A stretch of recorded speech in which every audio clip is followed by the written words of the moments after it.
Hello all, मी doctor Netra. आज आपण बघणार आहे आपले आजार बरे न करून देणारे राहुकेतू आपल्या भोवती कोण आहेत. तर राहुकेतू म्हणायचं कारण असं की जसं आपण म्हणतो की ग्रहांचे आपल्या जीवनावर परिणाम असतात, त्याच्यामुळे आपल्या आयुष्यामध्ये अनेक अप्स अँड डाऊन्स येतात. तर तसेच परिणाम, तसेच प्लॅनेटरी इन्फ्लुएन्स असतात, तसाच इन्फ्लुएन्स आपल्यावर कुणाकुणाचा पडतो.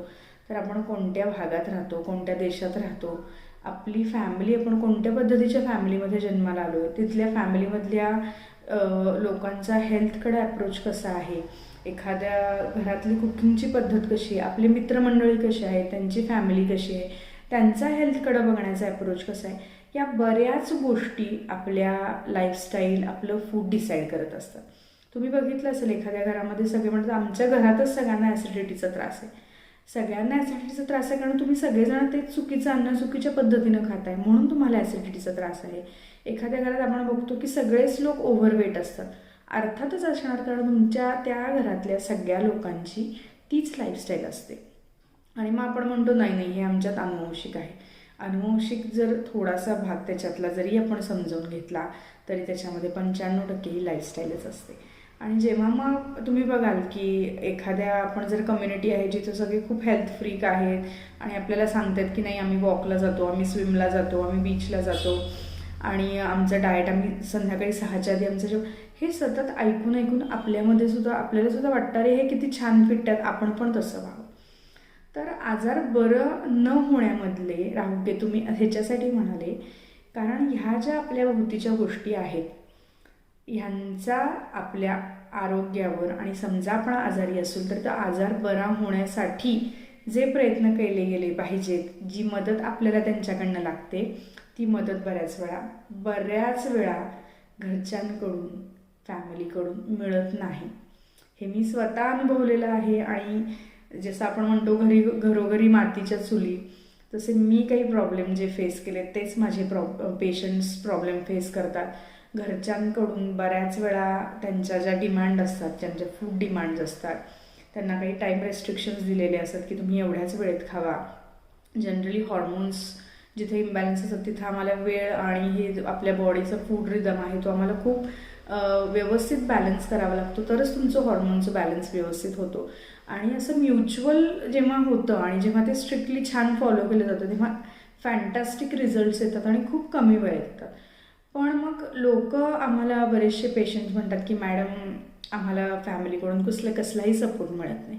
तर तुम्ही वेट लॉसमध्ये बघितलं तर आपल्याकडं खूप हसण्यावारी घेतलं जातं. मला खरं तर याचा फार खेद वाटतो की एखादी व्यक्ती जर वेट लॉस करत असेल किंवा तिनं काही ठरवलं असेल की बाबा मी आजपासून तळलेले पदार्थ खाणार नाही, आजपासून मी गोड पदार्थ खाणार नाही, आजपासून मी चहा घेणार नाही किंवा मी बेकरी प्रोडक्ट्स खाणार नाही, तर घरचेच लोक, त्या व्यक्तीची आई किंवा तिचा नवरा, वाईफ किंवा घरातले ज्येष्ठ व्यक्ती असतील ते त्या व्यक्तीला सिरियसली घेत नाहीत. आणि बऱ्याच वेळा असं होतं की त्या व्यक्तीनं डाएट प्रॉपर दिलेलं असतं आमच्याकडून, ती व्यक्ती प्रयत्न करत असते आटोकाट, पण मग मुद्दामून त्या व्यक्तीच्या आवडीचा पदार्थ बनवला आहे, आजच्या दिवस खा, काही नाही होत, असं करत करत आपण त्या व्यक्तीला हळूहळू त्याचं जे डिटर्मिनेशन आहे ते कमी करायला मदत करत असतो. मग हे आजार बरे न करणारे राहुकेतूच झाले ना, कारण हे तुम्हाला इन्फ्लुएन्स करतात. तुम्हाला अशी फॅमिली पाहिजे किंवा असे रिलेटिव्स पाहिजे किंवा अशी सोसायटी पाहिजे की जी तुम्हाला सपोर्ट करेल. उद्या तुम्हाला एखाद्या मुलीला थायरॉईडचा इश्यू झालेला आहे आणि ती प्रयत्न करते की मला थायरॉईड रिव्हर्सल करायचं आहे, मला थायरॉईडवर कुठलाही वरवरचा उपचार न करता मला पूर्णपणे हेल्दी व्हायचं आहे, डिझीज फ्री व्हायचं आहे. आणि मग ती काहीतरी करायला सुरुवात करते आणि घरचे म्हणतात काही नाही, असल्यानं काही होत नाही. तिच्या मैत्रिणी काही सांगतात की नाही हे काही थायरॉईड रिव्हर्सल काही होत नाही, डायबिटीस रिव्हर्सल काही होत नसतं, तू असलं काही करू नकोस. म्हणजे आपल्याकडून एनकरेजमेंट कसलीच मिळत नाही. पोस्ट प्रेग्नन्सी स्त्रियांमध्ये हे भयंकर बघायला मिळतं. पोस्ट प्रेग्नन्सी पूर्वीसारखी आता स्थिती राहिलेली नाही. पहिली गोष्ट तर ऑलरेडी मुली खूप वय जास्त आहे, ऑलरेडी मुली ओबेज असतात किंवा ऑलरेडी मुली खूप हेल्दी असतात. त्याच्यामध्ये प्रेग्नन्सी राहते आणि प्रेग्नन्सीमध्ये आयडियल वेट गेन 10 ते 12 किलो आहे.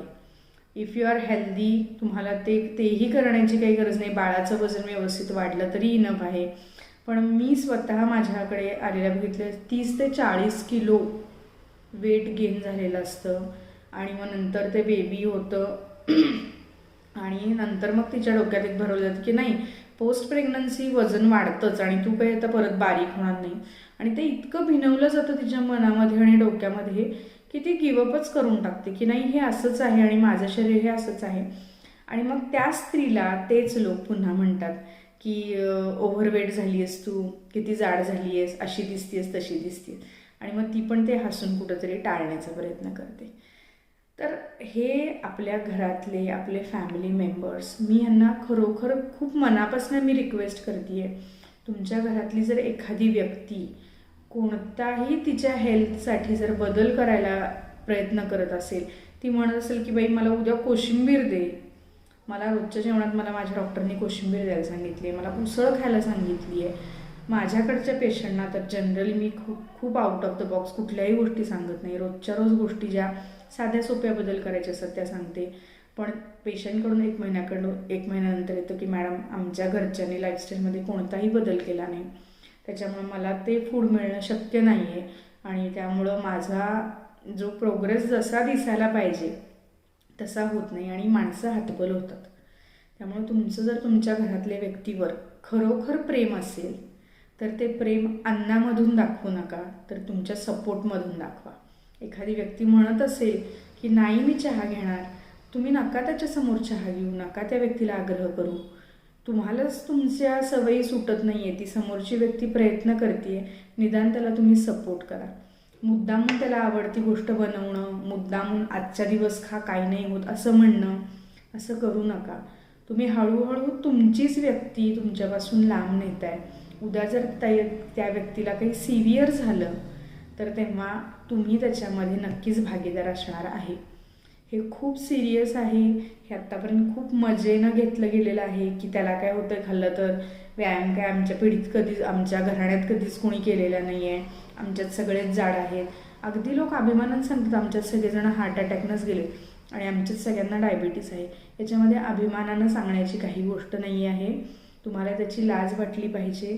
तुम्ही स्वतः चिखलातून बाहेर येत नाही आहे आणि दुसरी व्यक्ती जी बाहेर येण्याचा आटोकाट प्रयत्न करते आहे तिला तुमच्या स्वतःच्या सवयींमुळं आणि स्वतःच्या डिस्कम्फर्टमुळं तुम्ही पुन्हा चिखलामध्ये ओढताय. तर एखाद्या तुमच्या घरातल्या व्यक्तीला जर डॉक्टरांनी सांगितलं असेल काही डाएट चेंजेस किंवा ती व्यक्ती स्वतःहून काही चांगले बदल करत असेल, तर तुम्हाला बाकी काही जमत नसेल तर प्लीज रिक्वेस्ट आहे की त्या व्यक्तीला सपोर्ट करा, त्या व्यक्तीला त्याच्यातून बाहेर पडू द्या. आणि तुमचं जर परत सांगते खरंच प्रेम असेल तुमच्या घरातल्या व्यक्तींवर तर तिला मदत करा, तिला त्याच्यातून बाहेरला सपोर्ट करा. तुमच्याकडून जी जास्तीत जास्त मदत करता येईल ती करा. ते खरं प्रेम असणार आहे आणि ती खरी तुमच्या व्यक्तीला एक काय म्हणू शकतो आपण, फूड जसं आपण देतो की नाही हे माझं तुझ्यावर प्रेम म्हणून मी हे तुझ्यासाठी बनवलं, तसं एखादं फूड अवॉइड करा. ते सुद्धा एक प्रकारची आपली प्रेम दाखवण्याची पद्धत आपण बदलू शकतो आपली. आणि असं करून बघा, तुमच्या जवळच्या व्यक्तीला सपोर्ट करा. तुम्ही स्वतःमध्ये बदल करा, दुसऱ्यालाही बदल करायला भाग पाडा, मदत करा. तर मला हे आज खूप सांगणं गरजेचं होतं म्हणून आजचा हा व्हिडिओ बनवला. तर असंच भेटत राहू, तोपर्यंत काळजी घ्या. बाय.